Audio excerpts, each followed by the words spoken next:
नमस्कार, आप सभी का स्वागत है आपके अपने YouTube चैनल फिजिकल एजुकेशन अड्डा पे, जहाँ पे आपको फिजिकल एजुकेशन एंड स्पोर्ट्स के हर प्रकार की अपडेटेड जानकारी मिलती रहती है। तो हमारी सीरीज चली हुई शाम को आपको हर रोज एक वीडियो मिलता है, उसकी नेक्स्ट वीडियो में लेके आ गया हूँ, जिसमें हम हमारे नेक्स्ट 20 क्वेश्चंस को यहाँ पे कवर करेंगे जो एग्जाम ओरिएंटेड है। चाहे आप किसी भी एग्जाम की तैयारी कर रहे हो, नेट JRF से लेके चाहे आप DSSB हरियाणा PTI किसी भी एग्जाम की प्रिपरेशन कर रहे हो, आपके लिए इंपॉर्टेंट होने वाले हैं।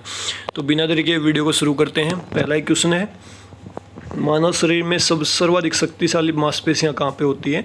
तो कहाँ पे होती है सर्वाधिक शक्तिशाली मांसपेशी? मानव शरीर में जबड़े में होती है। आपकी जो हमारा जबड़ा होता है उसके अंदर होती है। यहाँ पे दे भी रखा ना, 280 किलोग्राम से अधिक वजन जो है सहन कर सकता है। मानव का जो जबड़ा होता है मनुष्य का कितना पावरफुल होता है आप सोच सकते हो। नेक्स्ट है, मानव शरीर में मांसपेशियों के प्रकार होते हैं। मानव शरीर में कितने प्रकार की मांसपेशियाँ होती हैं आपकी? तो राइट आंसर क्या होगा आपका? ऑप्शन सी, वॉलेंट्री, इनवॉलेंट्री एवं कार्डियक मांसपेशियाँ। 3 प्रकार की मांसपेशियाँ हमारी बॉडी के अंदर होती हैं। दे भी रखें यहाँ पे, स्टेरिटेड या वॉलेंट्री, अनस्टेरिटेड या इनवॉलेंट्री या कार्डियक मसल। 3 प्रकार की मांसपेशियाँ आपके लिए मोस्ट इंपॉर्टेंट है, याद रखना हमें। इसके बाद है, मांसपेशियों को सुदृढ़ व सुडौल रखने के लिए सबसे महत्वपूर्ण कारक है। तो मांसपेशियों को सुदृढ़ और सुडौल रखने के लिए सबसे महत्वपूर्ण कारक क्या है?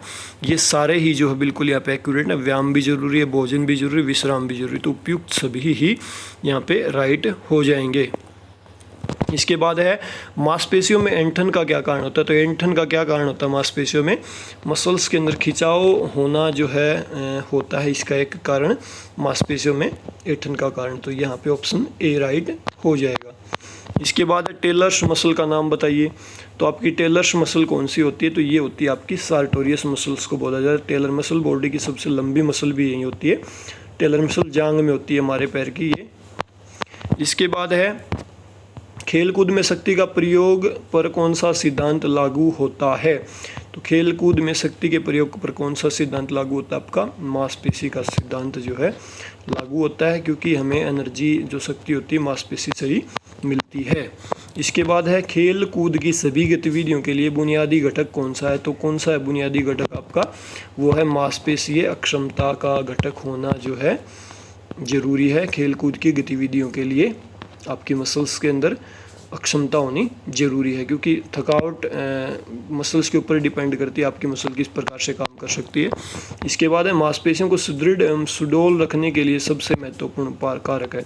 तो सबसे महत्वपूर्ण कारक कौन सा आपका? उपयुक्त सभी ही जो है सबसे महत्वपूर्ण जो कारक है आपके मांसपेशियों को सुदृढ़ और सुडौल रखने के लिए। इसके बाद है, कोहनी की संधि को मोड़ने एवं विस्तार में कौन सी मांसपेशी सहायक है? अगर आप फ्लेक्जन कर रहे हो, एक्सटेंशन कर रहे हो एल्बो का, तो महत्वपूर्ण मांसपेशी कौन सी आपकी? वो है आपकी बाइसेप्स एंड ट्राइसेप्स। तो ये 2 प्रकार की मसल्स जो है इंपॉर्टेंट है आपकी कोहनी को मोड़ने के लिए और सीधी करने के लिए। 70 नंबर क्वेश्चन है, मांसपेशियों में किस प्रकार के तत्वों के पर्याप्त होने पर खिलाड़ी देर तक नहीं थकता? तो कौन सा तत्व पर्याप्त हो तो नहीं थकेगा? ग्लाइकोजन अगर उसके अंदर भरपूर मात्रा में है तो वो नहीं थकेगा। इसके बाद शरीर का सबसे मजबूत स्नायु है। तो कौन सी जो है सबसे मजबूत स्नायु आपकी? रेक्टस फेमोरिस जो है सबसे मजबूत जो है स्नायु आपका होता है। इसके बाद है, हमारे शरीर को वसा एवं टिश्यू के मेल को कहते हैं। लीन टिश्यू के मेल को क्या कहते हैं?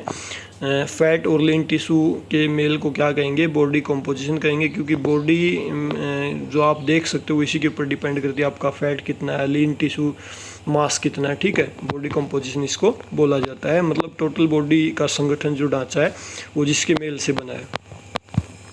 इसके बाद अनैच्छिक पेशी का दूसरा नाम क्या है?